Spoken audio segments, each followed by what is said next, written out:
Hello students, welcome to physics mantra. তো দেখ, যথারীতি আমরা বৃত্তীয় গতি পড়ব। ফ্রিকশন আমি জানি, আমি ঘর্ষণের চ্যাপ্টারটার ওয়ান শট করে দিয়েছি। ঘর্ষণের চ্যাপ্টারের যত গাণিতিক প্রশ্ন আছে সেগুলো আমি সলভ করে দেবো একটা ক্লাসে। সেটা আলাদা আলাদা ভিডিও হবে। এইটা একটা পুরো প্লে লিস্ট আসবে যে বৃত্তীয় গতি বেঙ্গল মিডিয়াম ক্লাস 11-এর সেমিস্টার 1-এর জন্যে ফার্স্ট পার্ট 1 কী পড়বো আমরা এখানে। বেসিক্যালি আমরা এখানে পড়ব বৃত্তীয় গতি, অনুভূমিক বৃত্তীয় গতি। প্রথম আমরা কৌণিক গতি আর রৈখিক গতির মধ্যে কম্পেয়ার করে পড়াটা শিখে দিব। তারপরে রৈখিক গতির যে সমস্ত সুষম, রৈখিক গতির জন্য যে সমস্ত ফর্মুলা হতো, কৌণিক গতির জন্য সেই ফর্মুলাগুলো হবে, কিভাবে হবে সেইগুলো দেখব। আর হচ্ছে ঘড়ির কাঁটা রিলেটেড কিছু প্রবলেমস, মানে বেসিক্যালি যেটা কনসেপ্ট আছে সেই কনসেপ্টগুলো আমরা ফার্স্ট পার্টে কভার করে দেবো। সেকেন্ড পার্টে আবার তারপর থেকে আসবে। তো আশা করছি তোরা সবাই ভালো আছিস আর ভালো করে লেখাপড়া করছিস, আর আমিও অনেক ভালো আছি আগের থেকে। তো চল দেরি না করে স্টার্ট করি। কিন্তু আমি বারংবার বলছি, পরপর ভিডিওস দেখে আয়, তবে তুই বুঝতে পারবি। কারণ এইখানে পরের দিন থেকে কি থাকবে, ফ্রিকশন অ্যাড হবে, এনএলএম অ্যাড হবে, motion in straight line add হতে থাকবে। তো যত পারবি আগের ক্লাসগুলো করে তুই নোটস বানিয়ে রেডি করে থাকতে। তো চল স্টার্ট করি। বৃত্তীয় গতিতে কি পড়বো? এতদিন তুই স্ট্রেট লাইনে পড়েছিস, মোশন ইনে স্ট্রেট লাইন, মানে মোশন ইন 1D পড়েছিস, 2Dও পড়েছিস। 2D মানে 2 ডাইমেনশন। কোথায় পড়েছিস? প্রজেক্টাইল মোশন বা প্রাসের গতিতে। এইখানে আমরা পড়বো বৃত্তীয় গতি। তোদের চ্যাপ্টারের নাম হচ্ছে সমবৃত্তীয় গতি বা সমবৃত্তীয় গতিবিজ্ঞান। সমবৃত্তীয় গতিটাই তোদের সিলেবাসে আছে, আমি অসমটাও বলবো, তা থেকেও অঙ্ক দেয়, ছায়ার বইয়েতে দেওয়া আছে, অসমবৃত্তীয় গতিটা আছে, একটা সামান্য পার্ট আছে। তো বৃত্তীয় গতি মানে কি বুঝতেই পারছিস, যে গোল গোল গোল গোল করে ঘুরবে। বৃত্তীয় গতি দু রকম হয়, একটা হচ্ছে অনুভূমিক বৃত্তীয় গতি মানে এরকম ভাবে, আর একটা হচ্ছে উল্লম্ব বৃত্তীয় গতি এরকম ভাবে। মানে জাঁতা ঘোড়া হচ্ছে অনুভূমিক আর সাইকেলের চাকা ঘোড়া কি উল্লম্ব। তো উল্লম্বটা অনেক বইতে এখানে করে দেয়, কিন্তু উল্লম্বটা করতে গেলে তোকে কার্যক্ষমতা শক্তিটা জানতে হবে। সেজন্য আমরা কার্যক্ষমতা শক্তি চ্যাপ্টারে দিয়েছে আমাদের, আর আমরা কার্যক্ষমতা শক্তিতেই পড়ব। এখন যে বৃত্তীয় গতি মানে কি, গোল গোল করে বনবন করে ঘুরবে। অনুভূমিক বৃত্তীয় গতি যা ভাববি, আমি যা বলবো সব জানবি, এই অনুভূমিক প্লেনে ঘুরছে এরকম। বৃত্তীয় গতির ডেফিনেশন কি? তাহলে স্যার বৃত্তীয় গতি আর ঘূর্ণন গতি কি একই? না, ঘূর্ণন গতি হচ্ছে, দেখ তুই যা পড়েছিস এখনো রৈখিক গতি পড়েছিস মানে লিনিয়ার। বৃত্তীয় গতি হচ্ছে circular motion is a part of angular motion. কি? কৌণিক যে গতি তার একটা পার্ট। যেমন ঘূর্ণন, ঘূর্ণনটাও কি rotational, is also a part of angular motion. মানে যখন অ্যাঙ্গেলের রেসপেক্টে আমরা ভাবতে থাকি তখন সেগুলো কি হয়ে যায়, কৌণিক গতি। সেই কৌণিক গতির একটা পার্ট হচ্ছে কি বৃত্তীয় গতি, আর হচ্ছে ঘূর্ণন গতি। এবার তুই বাচ্চাবেলায় পড়েছিলিস সেই পাখার গতি। পাখার গতি কি মিশ্র গতি। পাখাতে এই যে সিলিং ফ্যান, এখানে কি হয়, ঘূর্ণনও হয় আবার বৃত্তীয় গতিও হয়। ঘূর্ণন মানে কি আর বৃত্তীয় গতি মানে কি, বাচ্চাদের একদম বিশাল একটা কনফিউশন থাকে যে কি। ওই জন্য আমি ডেফিনেশনটা লিখেছি। ঘূর্ণন মানে বুঝতে পারছিস, একটা ঘূর্ণাক্ষকে কেন্দ্র করে ঘুরবে, ঘূর্ণাক্ষকে কেন্দ্র করে ঘুরবে। এখানে কি বলছে, কোন স্থির অক্ষের চারিদিকে আবর্তনরত দৃঢ় বস্তু, বাস্তবে কোনো দৃঢ় বস্তু নেই। স্যার দেয়ালটা তো দৃঢ়, যা গম্বুজ নিয়ে এসে দুঘা দে এক্ষুনি ভেঙে চলে যাবে। দৃঢ় মানে হচ্ছে যা ভেঙে যায়, কিন্তু তবুও আমরা এই কংক্রিটকে কি ধরে নিই, দৃঢ় বস্তু হয়েছে। সেই দৃঢ় বস্তুর ক্ষেত্রে ঘূর্ণাক্ষের উপর অবস্থিত, এই যে ঘূর্ণাক্ষের উপর অবস্থিত কণাগুলি বাদ দিয়ে বাকি সমস্ত কণাগুলি লম্ব তলে সমকেন্দ্রিক বৃত্তপথে এই অক্ষের চারপাশে ঘুরতে থাকে। কোন অক্ষের চারপাশে কণার এই ঘূর্ণনকে বৃত্তীয় গতি বলে। মানে কি ভাব, আমি এইখানে একটা ঘূর্ণন তল এঁকেছি, এইখান থেকে একটা বস্তু ঘুরছে ঘুরছে, তাহলে এইটা ঠিক সেন্টার থেকে আঁকা আছে মনে কর, দিস ইজ আওয়ার সেন্টার। মানে ভাব, দেখি আবার পিচবোর্ডটা দে, এইটা হচ্ছে প্লেনটা, স্যার তো বৃত্তীয় নয়, তো কি হয়েছে, একে বৃত্ত ভেবে নে। এখন আবার বৃত্ত কোথায় পাবো, এইটা এর সেন্টারে আছে, একে কেন্দ্র করে এরম ভাবে ঘুরছে, এরা কি করছে, বৃত্তীয় গতি করছে। এই যে প্লেনটা, মানে এইখানে যে এই প্লেনটা, এটাকে বলে বৃত্তের লম্বতল। কেন লম্বতল, because this plane is perpendicular to the axis of rotation. এইটা হচ্ছে ঘূর্ণাক্ষ, নিচে দেওয়া আছে, এইটার রেসপেক্টে কি করছে, ঘুরছে। এই অনেকে সেই বাচ্চাবেলা সেই পেনের উপরে খাতা দিয়ে ঘোরাতুম না, সেই বানানো খাতাগুলোকে, কি হতো, বৃত্তীয় গতি। এই যে ঘুরছে, এই তলটাকে কি বলবো, লম্বতল, বৃত্তপথের বৃত্তীয় গতির লম্বতল, আর এটা কি, ঘূর্ণাক্ষ হয়েছে। এখন আমরা পড়বো, স্যার এখানে শেষ, শেষ না, এই বৃত্তের একটা কি থাকবে, ব্যাসার্ধ থাকবে, থাকবে না থাকবে না, ইয়েস স্যার থাকেগা। স্যার আপনার হিন্দিটা কিন্তু এইটা, এইটা মনে করেন ব্যাসার্ধ কত, আর আর ব্যাসার্ধ। কোনো একটা লোক, কোনো একজন লোক, এই আমাদের রাহুল, রাহুল জিন্দা হ্যাঁ, রাহুল এই এ বিন্দু থেকে সামান্য দূরত্ব বি বিন্দুতে গেছে, কোথায় গেছে, এ বিন্দু থেকে বি বিন্দুতে গেছে, বৃত্তপথের পরিধি বরাবর হেঁটে হেঁটে রাহুল এরকম ভাবে ঘুরে ঘুরে ঘুরে ঘুরে যাচ্ছে, বুঝেছিস না বুঝিনিস, আচ্ছা তাহলে এই দূরত্বটা কত, আর এটাও তো ব্যাসার্ধ, বৃত্তপথে যা দূরত্ব সেন্টার থেকে সব কি ব্যাসার্ধ। এ থেকে বি কি গেছে, রৈখিক বেগ নিয়ে গেছে, কি গেছে, রৈখিক বেগ নিয়ে গেছে। তো স্যার এইটাকে আমরা বলবো ঘূর্ণাক্ষ, ঘূর্ণাক্ষ। আর এইটাকে কি বলবো, লম্বতল, লম্বতল। এতে যে কণাগুলো আছে বৃত্তপথে, মানে বৃত্তীয় তলে তো অনেক কণা আছে, আস্তে আস্তে দেখ তুই ডিপার সাইডে যাচ্ছিস। এই যে আমি ফোর্স লিখছিলাম, আমি একে ছুঁড়লুম, এফ সমান এম এ, এখানে এই পেনটাতে প্রচুর পার্টিকেলস আছে, সব পার্টিকেলস এর অ্যাক্সিলারেশন সমান হবে না। আমি এর সেন্টার অফ মাসে যে পার্টিকেলটা আছে তার অ্যাক্সিলারেশন নিয়ে কথা বলবো, সেটাই রোটেশনাল মোশন, লাস্ট চ্যাপ্টার আমাদের, আমাদের সিলেবাসের ফার্স্ট সেমিস্টারের লাস্ট চ্যাপ্টার। তো আস্তে আস্তে ডিপার সাইডে যাচ্ছিস, তোকে ধরতে হবে আস্তে আস্তে। এই লম্ব তলে অনেক কণা আছে, ঘূর্ণাক্ষ বরাবর যে কণাগুলো আছে তাদেরকে বাদ দিয়ে প্রত্যেকটা কণা কি গোল গোল গোল গোল করে ঘুরছে, তাকেই কি বলবো, সেই কণাগুলোর যে গতি তাকে কি বলবো, বৃত্তীয় গতি। স্যার ঘটে মোটামুটি একটু ঢুকেছে, আসল জিনিসে চলে এসো, ওইসব বাদ দিয়ে দাও, এখানেই সব বুঝে যাবে। স্যার আমি কি পড়েছি, রৈখিক গতি, তাই তো, রৈখিক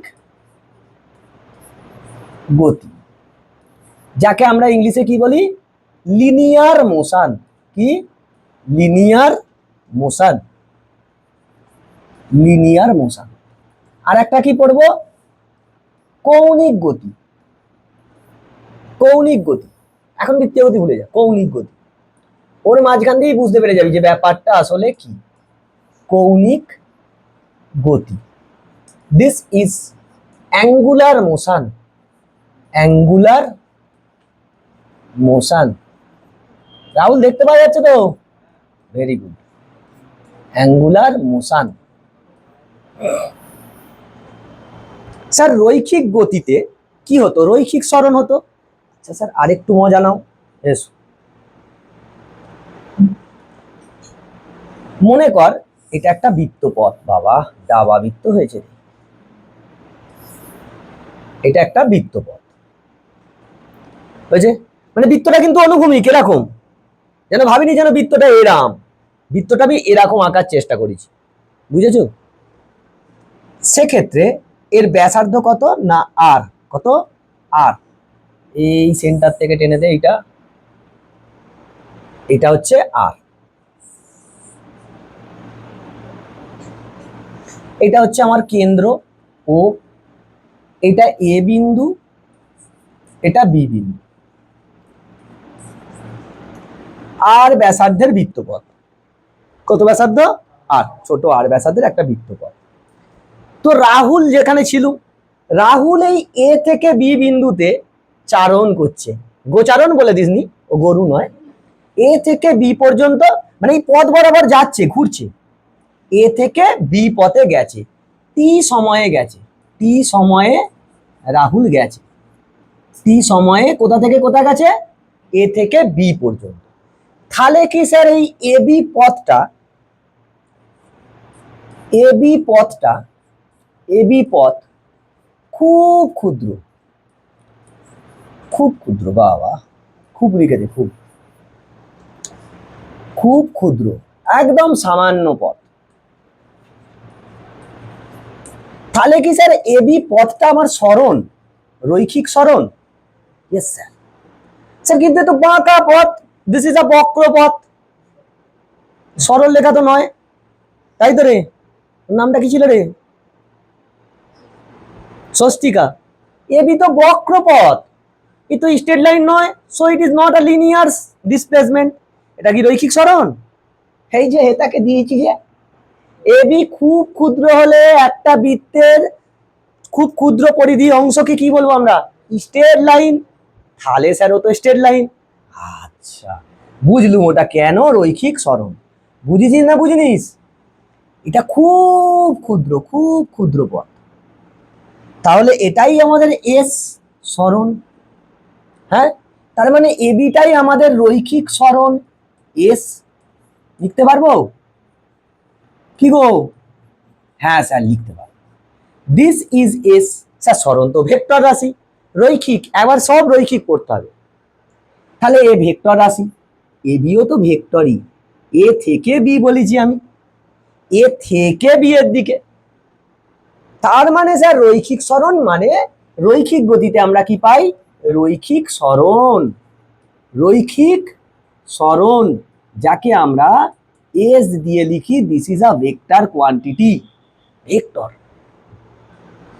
সেম জায়গায়, সেম জায়গায় হেতাকে সুতীর্থ উপস্থিত, সুতীর্থ, এটা সতীর্থ, আর এটা হচ্ছে সায়ন। সায়ন দেখলো রাহুল এরকম এ থেকে বিতে গেল, খুব সামান্য পথ। সায়ন কি দেখলো একে? যে স্ট্রেট লাইনে গেছে, রৈখিক সরণ। সুতীর্থ কি বলছে? সুতীর্থ এসে বলছে না স্যার, ও সোজা যায়নি, ও থিটা কোণে গেছে। সুতীর্থ তো ভুল নয়, সুতীর্থ কি ভুল? তাহলে থিটা কি? কৌণিক সরণ। কোণ কতটা গেছে, কোণের রেসপেক্টে যখন দেখি তাকেই কি হবে আমরা বলবো? কৌণিক গতি। যেহেতু এখানে সরণ কতটা সরেছে এ থেকে বি, থিটা কোণ সরেছে, তাহলে কৌণিক সরণ কি? থিটা। বুঝেছিস না বুঝেছিস? তার মানে স্যার আরেকটা লজিক ক্লিয়ার হলো। কি ক্লিয়ার হলো অয়ন? যখন বৃত্তীয় গতি হয়, সে অনুভূমিক হোক বা উল্লম্ব হোক, যদি পরিধি বরাবর আমরা চিন্তা করি তাহলে কি হবে? রৈখিক। রৈখিকটা আমি দেখতে পারবো পরিধির রেসপেক্টে যখন দেখবো। আর যখন কেন্দ্রের রেসপেক্টে দেখবো, মানে ঘূর্ণাক্ষর থেকে কেন্দ্র থেকে যখন লক্ষ্য করবো ও এরকম কিরকম ঘুরছে, তখন এই চোখ ঘুরছে, অ্যাঙ্গেল, কৌণিক গতি। বুঝতে পেরেছি না বুঝতে পারিনি? তাহলে স্যার এইখানে কৌণিক সরণ, কৌণিক সরণ, কৌণিক সরণ মানে কি? থিটা। কৌণিক সরণ থিটা। কোণ কি? স্কেলার রাশি না ভেক্টর রাশি? স্কেলার রাশি, তাই তো? তাহলে কৌণিক সরণ কি হবে? ভেক্টর রাশি না স্কেলার রাশি? কৌণিক সরণ, কোণ তো স্কেলার রাশি, কৌণিক সরণ কি ভেক্টর না স্কেলার? ভেক্টর রাশি। কৌণিক সরণ হচ্ছে অক্ষীয় ভেক্টর। কি? অক্ষীয় ভেক্টর। একটু অন্য ধরনের কনসেপ্ট, বা অ্যাক্সিয়াল ভেক্টর বলে। অ্যাক্সিয়াল ভেক্টর মানে স্যার, আর এর একক কি হবে? একক, একক কি হবে? রেডিয়ান, রেডিয়ান বা র্যাড। এখানে কি? মিটার, আর সিজিএস এ সেন্টিমিটার। স্যার এই অক্ষীয় ভেক্টর যখন আমি এইখানে এঁকেছিলাম, মনে কর, আরে বাপ আর কি, আর হচ্ছে ব্যাসার্ধ। ব্যাসার্ধ মানে একটা দূরত্ব।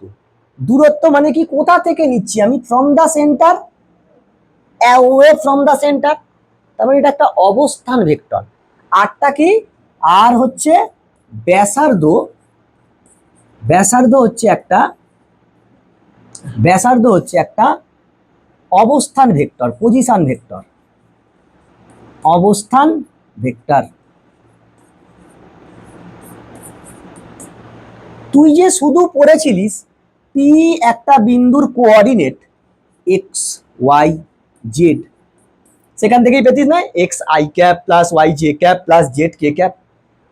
এইটাও একটা ছিল, আর একটা ছিল P is R theta, polar নির্দেশ তন্ত্র, আর দূরত্ব দূরে থিটা অ্যাঙ্গেলে, থিটা অ্যাঙ্গেলে, আর দূরত্ব দূরে থিটা অ্যাঙ্গেলে। মানে ভাব, সাপোজ এইটা একটা রেখা, পি বিন্দুটা এখানে পড়েছে, এইখানের সঙ্গে থিটা অ্যাঙ্গেল আর দূর, এইটা থিটা অ্যাঙ্গেল, এটা আর, তখন পি এর কোঅর্ডিনেট হবে আর থিটা। জैसे কি এইখানে মনে কর, এইখান থেকে এইখানে খুব সামান্য অ্যাঙ্গেল গেছে, কত, খুব সামান্য অ্যাঙ্গেল এইখান থেকে এইখানে গেছে ডি থিটা। এটা আর, এটা আর ভেক্টর, এটা ডি থিটা ভেক্টর, তাহলে এদের ক্রস প্রোডাক্ট যেটা সেটা এইদিকে হবে, সেটা এইদিকে হবে, cross, cross product. Cross product মানে কি, ডাইরেকশন থাকবে কোন দিকে, আর ডি থিটা দুজনের সঙ্গে কি লম্ব ভাবে, দেখ দুজনের সঙ্গে আসছি আরো ভালো করে, আরো ভালো করে আসছি। তাহলে তুই আমায় বল স্যার রৈখিক সরণ মানে কি বুঝলুম না, পরিধি বরাবর যে দূরত্ব যাবে, আর কৌণিক সরণ মানে কতটা কোণ যাচ্ছে। দুটোই ভেক্টর রাশি, দুটোই ভেক্টর রাশি, তার মধ্যে কৌণিকটা কি, কৌণিক গুলো হচ্ছে অক্ষীয় ভেক্টর। তাহলে কি স্যার এদের দুজনের মধ্যে কোনো সম্পর্ক আছে? আছে, সম্পর্ক আছে। তুই আমাকে এই ত্রিভুজটা থেকে বল tan থিটা সমান আমি এখান থেকে কি লিখতে পারবো, লম্ব বাই ভূমি, লম্ব মানে এবি আর OA, same tan theta, now AB is equal to S and OA is R। এখন আমায় বল, সিন্স যেহেতু এখানে কি AB খুব ক্ষুদ্র, AB খুব ক্ষুদ্র, AB খুব ক্ষুদ্র, AB যত ক্ষুদ্র হবে থিটাও তত কম হবে। তাহলে AB খুব ক্ষুদ্র মানে কি, থিটা খুব ক্ষুদ্র, অর্থাৎ থিটা খুব ক্ষুদ্র, অতএব থিটা খুব ক্ষুদ্র হলে সাইন থিটা, টেন থিটা আর থিটা একই হয়, সাইন থিটাও যা হয় টেন থিটাও তাই হয়, থিটাও তাই হয়। So we can write it as theta is equal to s by r, hence s equal to r theta. হ্যাঁ স্যার বাচ্চা বেলায় পড়েছি, বৃত্তচাপ সমান ব্যাসার্ধ ইন্টু কোণ, কাহা সে আয়া থা, ইহা সে আয়া। বুঝেছো না বোঝুনি, বৃত্তচাপ সমান আমরা পড়েছি তো, কিন্তু বৃত্তচাপটাকে খুব ক্ষুদ্র হতে হবে। তার মানে এদের মধ্যে ফর্মুলা কি পেলুম, সম্পর্ক এস সমান আর থিটা। আচ্ছা আর একটু নাও মজা, S is a vector, R is a vector, এইটাকেই আমরা লিখি এরকম ভাবে, D theta, theta cross R, দুটো ভেক্টরের product is a vector, so this displacement is the cross product of angular vector, angle, and r, radius। Theta থেকে আর এর দিকে ক্রস টান, থিটা থেকে আর এর দিকে, থিটা থেকে আর এর দিকে আমার ডান হাতের এই আঙ্গুলগুলোকে টানতে হবে, বুড়ো আঙ্গুল যেদিকে থাকবে সেদিকে কি হয়ে যাবে, এস এর ডাইরেকশন হয়েছে। তার মানে সেই দক্ষিণ মুষ্টি নিয়ম বা কর্কস্ক্রু নিয়ম, এরকম করে তো ভেক্টরের ক্রসের মান বার করতাম আমরা। এ ক্রস বি মানে কি, এ থেকে বি এর দিকেই আঙুলগুলোকে ডাকতে হবে, বুড়ো আঙুল যেদিকে। এখানে কি এস সমান থিটা ক্রস আর, থিটা থেকে আর এর দিকে ডাকতে হবে, থিটা থেকে আর এর দিকে ক্রস করব তো হবে। বেসিক্যালি সব সময় মনে রাখবি, আমাকে বল এরম জায়গায় আমি একটা পয়েন্ট নিয়েছি, এরম জায়গায় আমি একটা পয়েন্ট নিয়েছি। সো দিস ইজ আর, হ্যাঁ খোকা এটাই তো আর, এটাই তো আর। এস কোন দিকে হবে? স্পর্শক বরাবর। কোন দিকে? স্পর্শক বরাবর।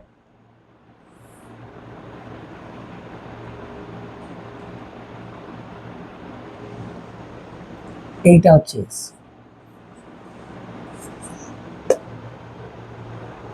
এইটা হচ্ছে এস। থিটা এইদিকে থাকবে, কারণ থিটাও তোর কোন দিকে হবে? এই দিকেই হবে, এরকম জায়গায় ডি থিটা। মানে রৈখিকটা সবসময় স্পর্শক বরাবর কাজ করে। কোথায়? রৈখিকটা সবসময় স্পর্শক বরাবর ক্রিয়া করে। বেশ স্যার, বুঝতে পেরেছি, আগের পাতায় যান। সম্পর্ক পেয়েছি, রৈখিক পেয়েছি, কৌণিক পেয়েছি। এখন আমায় বল রৈখিক বেগকে আমরা কি লিখতাম? দেখ অক্ষীয় ভেক্টরটা একটু কনসেপ্টের জন্য, আর কিচ্ছু নয়, ভয় পাওয়ার কিচ্ছু নেই। রৈখিক বেগ সমান কি লিখতুম? ভি। ভি সমান কি হতো? S by T. হ্যাঁ স্যার এটা ডেল্টা এস হতো, একই ব্যাপার। খুব ক্ষুদ্রের জন্য ইনস্ট্যান্টিনিয়াসকে আমরা কি লিখতুম? মানে তাৎক্ষণিক, ডিএস ডিটি, তাই নয়? মানে রৈখিক বেগ কি হতো? রৈখিক সরণ বাই সময়। তাহলে আমাকে বল কৌণিক বেগ কি হবে? কৌণিক বেগ, কৌণিক বেগ ওমেগা সমান, রৈখিক বেগ মানে কি? রৈখিক সরণ বাই সময়। কৌণিক বেগ কি হবে? কৌণিক সরণ বাই সময়, থিটা বাই টি। খুব ক্ষুদ্রের জন্য মানে ওমেগা ইনস্ট্যান্টিনিয়াস বা তাৎক্ষণিক, ডি থিটা ডিটি। ও তার মানে theta can be change, it can be a variable which is always dependent upon the time. টাইমের সঙ্গে সঙ্গে থিটা চেঞ্জ হচ্ছে, তখন কি ইনস্ট্যান্টিনিয়াস পাবো। হয়েছে? এটা ডাব্লু নয়, এটাকে ওমেগা বলে, ডাব্লুর মতন দেখতে। তাহলে স্যার এদের মধ্যে সম্পর্ক আছে? আছে। ভি সমান কি হচ্ছে? এস বাই টি, সেখান থেকে এস সমান কি পেয়েছি? আর থিটা বাই টি, আরটাকে কমন নিয়ে রেখে দিলুম, থিটা বাই টি মানে ওমেগা। সো ভি সমান আর ওমেগা। অ্যাকচুয়ালি এটা লেখে ওমেগা ক্রস আর, এটা কি লেখে? থিটা ক্রস আর, যখন ভেক্টর দিয়ে লিখবি। সেম ভাবে আমাকে বল রৈখিক ত্বরণ হয়? হ্যাঁ স্যার, রৈখিক ত্বরণ, রৈখিক ত্বরণ এ সমান কি হতো? রৈখিক বেগ বাই সময়। আর খুব ক্ষুদ্র মানে তাৎক্ষণিক কি হতো? তাৎক্ষণিক কি হতো? ডিভিডিটি হতো না হতনি? Yes sir. সেম ভাবে আমার কৌণিক ত্বরণ আসবে, কৌণিক ত্বরণ, একে আলফা দিয়ে লেখা হয়। কি দিয়ে? Alpha. Alpha is equal to omega by T, তাই তো হবে। কৌণিক ত্বরণ মানে কি? কৌণিক বেগ বাই সময়। তাহলে আলফা ইনস্ট্যান্টিনিয়াস কি হবে? D omega dt. তাহলে কি স্যার এদের মধ্যেও সম্পর্ক আছে? Yes sir. তুমি লেখো এ সমান ভি বাই টি, ভি এর জায়গায় মান বসাও, আর ওমেগা বাই টি, আরটাকে রেখে দিচ্ছি, আরটাকে রাখলে ওমেগা বাই টি মানে আলফা। এ সমান আর আলফা। আর কি জেনেছি? রৈখিক ভরবেগ, রৈখিক ভরবেগ, রৈখিক ভরবেগ পি, তাই তো গো? পি, পি এর মান কত হতো? এম ইন্টু ভি, তাই তো? এইখানে হয় কৌণিক ভরবেগ। কি হয়? কৌণিক ভরবেগ। হ্যাঁ স্যার এবার বুঝতে পেরেছি, কৌণিক ভরবেগ ভেক্টর হয়। কৌণিক ভরবেগ এল এর মান হয় এমভি আর, এমভি আর, এমভি আর। তার মানে কি শিখলুম? রৈখিক আর কৌণিকের মধ্যে দেখ পুরো কম্পেয়ার করে নিয়েছি। তাহলে রৈখিক, এইটা থেকে আমি সিনপসিস কি রেডি করব? কি শিখলি রাহুল? উসুস করছিস কেন? কি শিখলি এই গোটা চ্যাপ্টার? এই গোটা এইখানটা থেকে কি শিখলি বল? একটা জিনিসই শিখেছিস যেটা সব জায়গায় কাজে লাগবে মরণের আগের দিন পর্যন্ত। কি শিখলি? এনিওয়ান? রৈখিক সমান ব্যাসার্ধ ইন্টু কৌণিক। সরণ বললে সরণ, বেগ বললে বেগ, ত্বরণ বললে ত্বরণ। দেখ, রৈখিক রৈখিক ত্বরণ সমান আর ইন্টু কৌণিক ত্বরণ, রৈখিক বেগ সমান আর ইন্টু কৌণিক বেগ, রৈখিক সরণ সমান আর ইন্টু কৌণিক বেগ। তাহলে রৈখিক সমান ব্যাসার্ধ ইন্টু কৌণিক। সরণ বললে সরণ, বেগ বললে বেগ, ত্বরণ বললে ত্বরণ, ভরবেগ বললে ভরবেগ। এই দেখো, হয়েছে? বুঝেছো? এবার এইখান থেকে আর একটা কনসেপ্ট আসে, সেটা হচ্ছে কম্পাঙ্ক। পর্যায়কাল আর কম্পাঙ্ক কি জিনিস? পর্যায়কালকে আমরা সময়টাকেই পর্যায়কাল বলি। পর্যায়কাল মানে কি? রাহুল, এখানটা ভালো করে বুঝবি, তুই আমাকে কোশ্চেনের উত্তর দিবি। পর্যায়কাল, দিস ইজ ক্যাপিটাল টি। আচ্ছা, এখানে তার আগে একটা কথা বলতে ভুলে গেছি আমি। আমাকে বলো কৌণিক বেগের একক কি হবে? র‍্যাড পার সেকেন্ড। কৌণিক ত্বরণের র‍্যাড বার সেকেন্ডের স্কোয়ার। তার মানে গোদা বাংলায় শিখলুম, এইদিকে রৈখিককে মিটার পার সেকেন্ড হয়, মিটার পার সেকেন্ড স্কোয়ার হয়। মিটার থাকলে আমি এখানে র‍্যাড লিখতে পারবো। কেন বলছি? তোকে কোশ্চেনে টাইম কমাতে হবে। মিটার না থাকলে, সেমিতে থাকলে তাকে মিটার নিয়ে পালিয়ে যা, অটোমেটিক আর এইদিকে ইউনিট লিখতে হবে না, লাস্টে লিখে দেবো র‍্যাড পার সেকেন্ড বা র‍্যাড পার সেকেন্ড স্কোয়ার, যদি বেগ দেয় বা ত্বরণ দেয়। এদিকের meter is equivalent to rad, মানে রেডিয়ান, অ্যাঙ্গেল রেডিয়ানেই মাপতে হয়। মানে pi pi pi by 3, pi by 4, pi by 5, pi by 6 and so on. Sir পর্যায়কাল মানে কি? আন্ডারস্ট্যান্ডিং এর জন্য বলছি আমি শুধু, এটা দিস ইজ নট ডেফিনেশন। পর্যায়কাল মানে এ তো বৃত্তপথে ঘুরবে, একটা আবর্তন করতে হবে। আবর্তন মানে এইখান থেকে শুরু করলুম, গোল করে আবার ঘুরে এইখানেই আসতে কত টাইম লাগে, সেটাই কি পর্যায়কাল। এই যে পাক, পাকটাকেই শুদ্ধ ভাষায় কি বলে? আবর্তন। মানে পর্যায়কাল বলছে একটি পূর্ণ আবর্তনের জন্য, একটি পূর্ণ আবর্তনের সময়, আবর্তনের সময় এক পাক খেতে কত টাইম লাগে। তাহলে এর একক কি হবে? সেকেন্ড। একক কি হবে? সেকেন্ড। আর মিনিটে দিতে পারে, তোকে সেকেন্ডে চেঞ্জ করে দিতে হবে, ঘন্টায় দিতে পারে, চেঞ্জ হতে পারে। বুঝছো?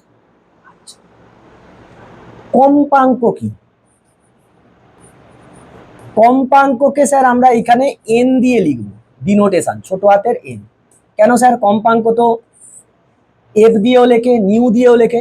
যখন লাইট রিলেটেড জিনিস আসবে তখন নিউ দিয়ে, যখন এসি কারেন্ট রিলেটেড জিনিস আসবে তখন এফ দিয়ে, ছোট হাতের এফ। আর আমরা বৃত্তীয় গতির ক্ষেত্রে বা ঘূর্ণনের ক্ষেত্রে ছোট এন দিয়েই ডিনোট করব বেশিরভাগ জায়গায়। কম্পাঙ্ক মানে হচ্ছে একক সময়ে, একক সময়ে পূর্ণ আবর্তনের সংখ্যা, পূর্ণ আবর্তন সংখ্যা। মানে এক সেকেন্ডে ক পাক খাচ্ছে, একটা পাক খেতে কত সময় লাগে, পর্যায়কাল। এক সেকেন্ডে কবার পাক খাচ্ছে, সেটা কি? তার কম্পাঙ্ক। এই কম্পাঙ্কের ফর্মুলা তাহলে কি হবে? এন সমান 1/t। এর একক কি হবে? সিজিএস হোক বা এসআই হোক একই তো হবে, সেকেন্ড ইনভার্স বা হার্টস। হার্টস। আচ্ছা স্যার, ক পাক খাচ্ছে মানে আবর্তন সংখ্যা দিয়েও তো আমি ভাবতে পারি। আমাকে বল, এইখানে ওমেগা সমান কি ছিল? কৌণিক বেগ ওমেগা সমান কি ছিল? কৌণিক বেগ, কৌণিক বেগ ওমেগা সমান কি ছিল? Theta by T. Capital T আর ছোট টি একই ব্যাপার, টাইম তো ছিল না, ছিল না। So I can write it as omega is equal two N theta. Yes sir. লিখতে পারবো না? লিখতে পারবো না? Yes sir. তাহলে শুধু বৃত্তীয় গতির জন্য, বৃত্তীয় গতির জন্য, বৃত্তীয় গতির জন্য তোকে কিচ্ছু মুখস্থ করতে হবে না, তুই লজিক খাটা, সব চলে আসবে। বৃত্তীয় গতির জন্য থিটা कितना होता है रे, पाई 2 पाई होता है। বৃত্তীয় গতি মানে পুরোটা ঘুরবে, কত angle, 2 pi. So we can say that omega is equal two 2 পাই এ। ও আচ্ছা, কৌণিক বেগ মানে 2 পাই এন। এনটা কি, আবর্তন সংখ্যা, ওটাই কম্পাঙ্ক, আবর্তন সংখ্যা ওটাই কম্পাঙ্ক। Very good sir. এইখান থেকে বলো আমাকে এন সমান কি হবে, omega by 2 pi. Yes sir. N মানে 1 বাই টি, টি মানে কত হবে 2 পাই বাই ওমেগা। ওয়াও, কি সুন্দর সুন্দর ফর্মুলা চলে এলো। এইখান থেকে একটা কথা আছে, রেভলিউশন পার সেকেন্ড। কি, রেভলিউশন মানে আবর্তন, রেভলিউশন পার সেকেন্ড মানে 1 সেকেন্ডে ক পাক ঘুরছে। This is known as RPS. 1 সেকেন্ডে ক পাক ঘুরছে মানে এনটা বলবে তোকে, এন। রেভলিউশন পার মিনিট একটা হয়, কি হয়, রেভলিউশন পার মিনিট, এটাকে আমরা বলবো আরপিএম। হ্যাঁ স্যার, পাখাটা এত আরপিএম নিয়ে ঘুরছে, বাইকের টর্কে লেখে, টর্ক থাকে বাইকের, এত আরপিএম থাকে না, কি, রেভলিউশন পার মিনিট। আর একটা হতে পারে RP hour, revolution per hour, this is RPH. এখন এইখান থেকে আমি এইখানে লিখে দিচ্ছি ছোট্ট করে, আর পেজটা চেঞ্জ করছি। আমাকে বল 1 আরপিএস, আচ্ছা 1 আরপিএম মানে কত হবে স্যার, 2 পাই এন তো হতো, 2 পাই এন বাই 60 আরপিএস। 1 আরপিএম মানে, মানে তোকে আরপিএমটা মনে কর দেয়া আছে 2 পাই এন আরপিএম, কি 2 পাই এন আরপিএম। তাহলে তোকে আরপিএস এ নিয়ে যেতে হবে, কি করতে হবে 60 দিয়ে, কিন্তু স্যার মিনিট থেকে সেকেন্ড নিয়ে গেলে তো 60 দিয়ে গুণ করতে হয়, তাই নয়, সে তো তাই। 1 মিনিট মানে ক সেকেন্ড, এই যে স্যার পার লেখা আছে, পার মানে কোথায় যায়, নিচে, ওই জন্য নিচে 60, বুঝেছো না বোঝুনি, হ্যাঁ কনফিউশন ক্লিয়ার হয়ে গেছে। এইখান থেকে আমাকে বল আরপিএইচ কে আমি কি লিখতে পারবো, 2 পাই এন বাই 3600 আরপিএস বা 2 পাই এন বাই 60 আরপিএম।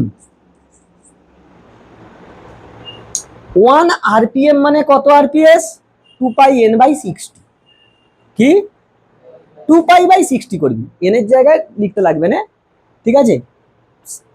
60 দিয়ে ভাগ করলে সেকেন্ডে যাবে, আর 60 দিয়ে গুণ করলে মিনিটে যাবে, উল্টো হয়েছে। এইগুলোকে বিচার করে, আর আগের যে ফর্মুলাগুলো শিখলুম সেগুলোকে বিচার করে তোমাকে কোশ্চেন দেবে। একটা ঘড়িতে কি থাকে, এসো রাহুল, আর ইউ রেডি, কোথায় গেল রে, হাউ ইজ দ্য জোস, লো স্যার। এর আগে পড়া ছিল, বাপরে বাপ, কি ছিল, এই কালকে যে একটা ইউটিউবে শর্টস দেখছিলাম, এইদিকে একটা যাচ্ছে ট্রেন আর এইদিকে আর একটা ট্রেন যাচ্ছে, মানে দুটো ট্রেন একদিকে যাচ্ছে, দেখাচ্ছে এটা ফিজিক্স আর এটা কেমিস্ট্রি, আর মাঝখানে যেটা নড়ে নড়ে নড়ে নড়ে যাচ্ছে সেইটা হচ্ছে একটা ট্রেন ধাক্কা দিতে দিতে মানে নড়ে নড়ে যাচ্ছে, ওটা রাহুল।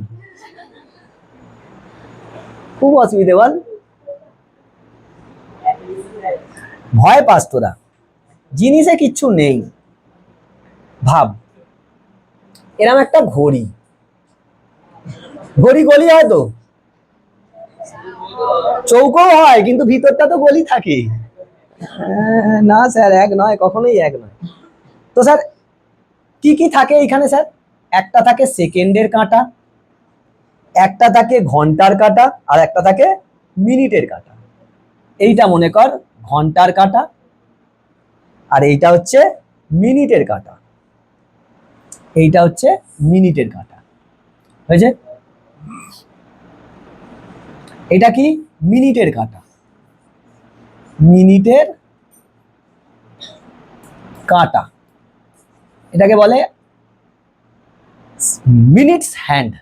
কাঁটাকে হ্যান্ড বলে, হ্যাঁ, ইংলিশে কোশ্চেন দিলে এরকম দেবে। এইটাকে বলে সেকেন্ডের কাঁটা, মানে সেকেন্ডস হ্যান্ড, সেকেন্ডের কাঁটা। আর একটা কি হয়? ঘন্টার কাঁটা, আওয়ার্স হ্যান্ড, ঘন্টার কাঁটা। তো স্যার এরাও তো বৃত্তীয় গতি করছে, করে নে? মনে করে এটা 3, 6, this is 9 and this is 12, ঘড়ি।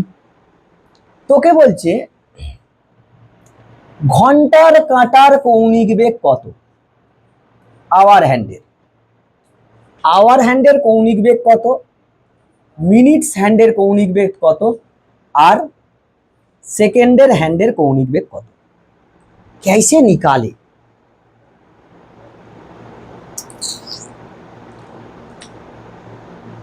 প্রথমে আগে সেকেন্ডের কাঁটা কর, সেকেন্ডের কাঁটা, সেকেন্ডের কাঁটার কৌণিক বেগ মানে, এ বাবা মাখি দিয়ে চলে গেল রে। সেকেন্ডের কাঁটা, সেকেন্ডের কাঁটাকে কি দূরত্ব অতিক্রম করতে হবে, তাই তো? এবং সেকেন্ড টাইম, এটা কি ছিল? ওমেগা সমান কি ছিল? Angle by time. এক পাক ঘুরতে হবে, এক পাক যদি ঘোরে কত অ্যাঙ্গেল কভার করবে? 2 पाई। कितना सेकेंड लगता है? सेकेंडের কাঁটার कितना समय लगता है? 60 सेकेंड। This is RPS। हो गया। এবার এসো মিনিটে, মিনিটেও কত পাক ঘুরতে হবে? 2 पाई। কত টাইম লাগবে?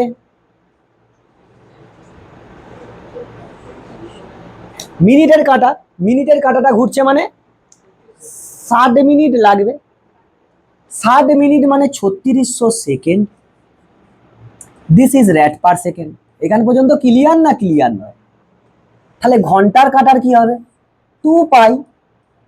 অ্যাঙ্গেল তো 2 পাই ঘুরতে হবে, এক পাক ঘুরছে। কত সময় লাগে? এই 12 থেকে 12 পর্যন্ত দেখে কত লাগবে? 12 ঘন্টা লাগবে।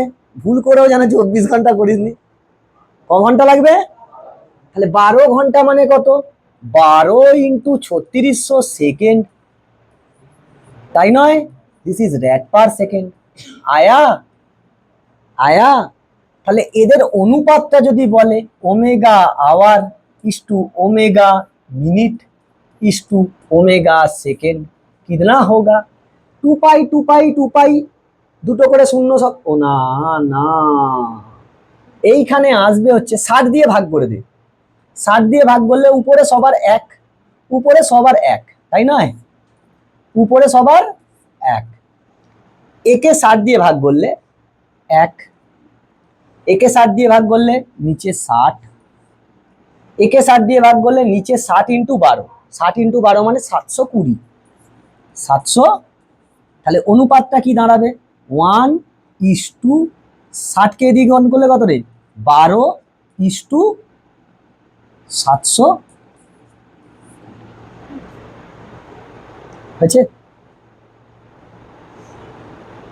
তাই তো হবে। হ্যাঁ, এইটা হচ্ছে এদের অনুপাত। তো তোকে যখন তখন দিয়ে দেবে ঘন্টার কাঁটা আর মিনিটের কাঁটার অনুপাত 1:12।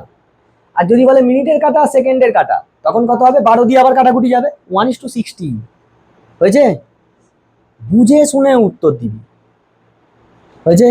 আবার রৈখিক গতি আর কৌণিক গতি আমরা দেখেছি, রৈখিক গতি আর কৌণিক গতির মধ্যে আবার দেখব। রৈখিক গতিতে আমি কি নিতুম? ইউ কে কি নিতুম? রাহুল, ইউ মানে কি? প্রাথমিক বেগ, তাই তো গো? প্রাথমিক রৈখিক বেগ, আর বেগ বলা যাবে না। এবার কি? রৈখিক বেগ, প্রাথমিক রৈখিক বেগ। ভি কি? ভি কি ছিল? অন্তিম রৈখিক বেগ, অন্তিম রৈখিক বেগ। এই ইউ থেকে ভি হতে টি টাইম লেগেছিল, কি লেগেছিল? টি সময় লেগেছিল। একটা তো সময় লাগবে, বেগটা তো আচমকা বেড়ে যাবে না, একটা টাইম লাগবে। ইউ প্রাথমিক বেগ থেকে টি সময় পরে তার বেগটা কত হয়েছে, ভি হয়েছে, তার মানে নিশ্চয়ই একটা ত্বরণ ছিল, সেটাকেই আমরা কি বলছিলাম, রৈখিক ত্বরণ, রৈখিক ত্বরণ, রৈখিক ত্বরণ। আর কি ছিল, এস, এস কি ছিল, রৈখিক সরণ, রৈখিক সরণ। আচ্ছা, এইখানে তার আগে একবার এইখানটাতে একটুখানি আয়, একটা জিনিস খালি বলি, এই যে কৌণিক বেগ যে পেলুম, কৌণিক ত্বরণ পেয়েছি, এই যে alpha, this is delta omega by T নয়? আরে পরিবর্তন বাই হতো তো, আমরা শুধু বোঝানোর জন্য করেছিলাম, তাহলে পরিবর্তন বললে কি লিখবো, omega two minus omega one, মানে অন্তিম মাইনাস প্রাথমিক। আচ্ছা লাগবে না, এখানে বলে দিচ্ছি। কৌণিক গতির ক্ষেত্রে আমরা ওমেগা ওয়ানকে ধরবো, ওমেগা ওয়ান সমান প্রাথমিক কৌণিক বেগ, কি প্রাথমিক কৌণিক বেগ। ওমেগা টু হচ্ছে অন্তিম কৌণিক বেগ, কি অন্তিম কৌণিক, অন্তিম কৌণিক বেগ। আর কি ছিল, টি তো সময়, টি সময়ই তো হবে, মানে ওমেগা ওয়ান থেকে ওমেগা টু হতে কত সময় লেগেছে, টি সময় লেগেছে। আলফা কি ছিল স্যার, কৌণিক ত্বরণ, কৌণিক ত্বরণ। এইটা নিয়ে আগামী দিন কথা বলবো, মানে নেক্সট পার্টে কথা বলবো, বুঝলি, দারুণ ব্যাপার। আর থিটা কি ছিল, কৌণিক সরণ। যখন আমরা কি লিখতুম, ভি সমান U plus minus AT, S সমান UT plus minus half AT square, V square is equal to U square plus minus two AS. লিখতুম না লিখতুম নি, কখন লিখতুম, যখন এ ছিল কি, যখন এ সম রৈখিক ত্বরণ, সম রৈখিক ত্বরণ বা সমরৈখিক মন্দন। আয়া, মন্দন হলে মাইনাস দেবো। সেম ভাবে আমরা এখানে ভি এর বদলে কি লিখবো, omega two is equal to omega one plus minus alpha t. একই ফর্মুলা চলছে, দেখ, মানে রৈখিকের ক্ষেত্রে যা লিখতে পারি কৌণিকের ক্ষেত্রেও তাই লিখতে পারি। তাহলে বল, এস এর বদলে কি হবে, থিটা সমান omega one T plus minus half alpha T square, আর ভি স্কোয়ার মানে ওমেগা টু এর স্কোয়ার সমান ওমেগা ওয়ান এর square plus minus two alpha theta, যেখানে কি আলফা হচ্ছে সমকৌণিক ত্বরণ বা মন্দন, সমকৌণিক ত্বরণ বা মন্দন। এবার এইগুলোকে অ্যাপ্লাই করে কোশ্চেন সলভ করতে হবে। কোশ্চেনের পার্ট আমি আলাদা রাখবো, সেখানে দেখবো ভালো ভালো কোশ্চেন। ফ্যান দিয়ে তো খুব কোশ্চেন পড়ে, এই তো বৃত্তীয় গতি ঘূর্ণন গতি দুটো করছে। পাখার ব্লেডগুলো কি করবে, পাখার এটা ব্লেড, এটা ব্লেড, এটাই তো ঘোরে, তার মানে এইটা হচ্ছে কৌণিক, আর প্রান্তগুলো কি রৈখিক, প্রান্তগুলো রৈখিক আর কেন্দ্রগুলো কৌণিক। ব্যাস, এই কনসেপ্ট মাথাটা এইখানে থাকবে। এবার এই যে কৌণিক ত্বরণ পড়লি, রৈখিক ত্বরণ পড়লি, রৈখিক ত্বরণ আবার অনেকগুলো হয়, দেখবো এবার নতুন নতুন জিনিস আসবে। বাস দিয়ে যাচ্ছিস, বাসটা কর্নারিং নিচ্ছে, এরকম ভাবে টার্ন নিচ্ছে, তুই সাইকেল চালালেই এরকম হেলে পড়ছিস, অটোমেটিক। কেন কেন বাস যাচ্ছে, তোর মনে হচ্ছে তুই বাইরে ছিটকে চলে যাবি, কিন্তু যাচ্ছিস নি, অনেক সময় চলে যাস, বেগ যদি অনেক বেশি হয়ে যায়, পুরো হরকে বেরিয়ে গেলি, সেইগুলো দেখবো। হয়েছে, এইখান পর্যন্ত ভালো করে পড়ে